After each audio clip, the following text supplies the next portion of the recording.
২০২৫ সালে কর্মক্ষেত্রে রেকর্ড ১২৯ জন সাংবাদিক ও গণমাধ্যম কর্মীর মৃত্যু হয়েছে। এর ২/৩ জন্য ইসরায়েল দায়ী।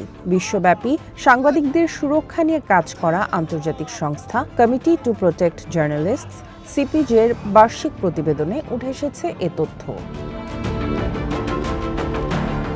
নিউ ইয়র্ক ভিত্তিক স্বাধীন এই সংস্থাটির মতে টানা দ্বিতীয় বছরের মতো গণমাধ্যম কর্মীদের নিহতের সংখ্যা রেকর্ড ছাড়ালো। একই সাথে টানা দ্বিতীয় বছরের মতো ইসরায়েল মোট মৃত্যুর ২/৩ জন্য দায়ী।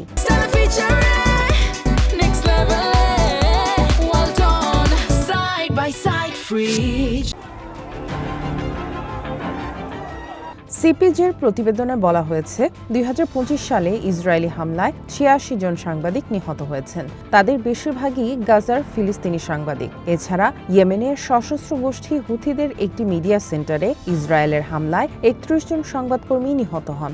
সিপিজের ৩০ বছরের ইতিহাসে সংবাদ মাধ্যমের ওপর এটি দ্বিতীয় বৃহত্তম প্রাণঘাতী হামলা বলে জানাচ্ছে সংস্থাটি।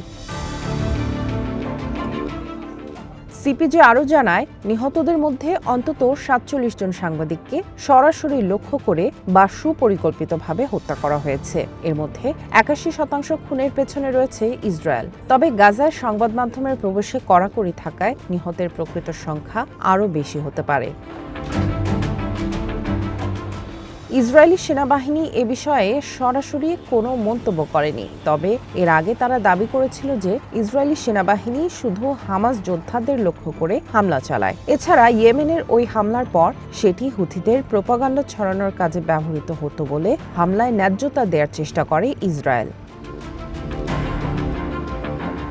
গাজায় নিহত বেশ কিছু সাংবাদিকের বিরুদ্ধে হামাসের সাথে সংশ্লিষ্টতার অভিযোগ আনলেও ইসরায়েল কোনো নির্ভরযোগ্য প্রমাণ দিতে পারেনি। আন্তর্জাতিক সংবাদ সংস্থাগুলো তাদের নিহত কর্মীদের বিরুদ্ধে এসব অভিযোগ কঠোরভাবে প্রত্যাখ্যান করেছে। সিপিজে ইসরায়েলের এই ধরনের অভিযোগকে ভয়ঙ্কর অপবাদ হিসেবে বর্ণনা করেছে।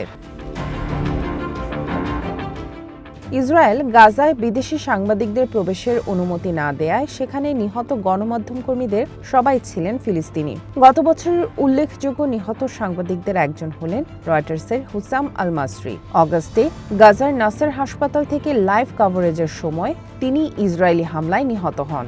ইসরায়েল একে দুঃখজনক ভুল বলে দাবি করলেও রয়টার্সের তদন্তে দেখা যায় ওই হামলাটি পরিকল্পিত ছিল।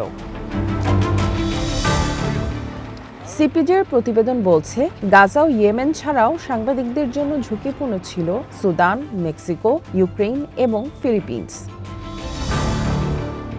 সামিয়া জান্নাহ, ওয়ান ইন্টারন্যাশনাল ডেস্ক।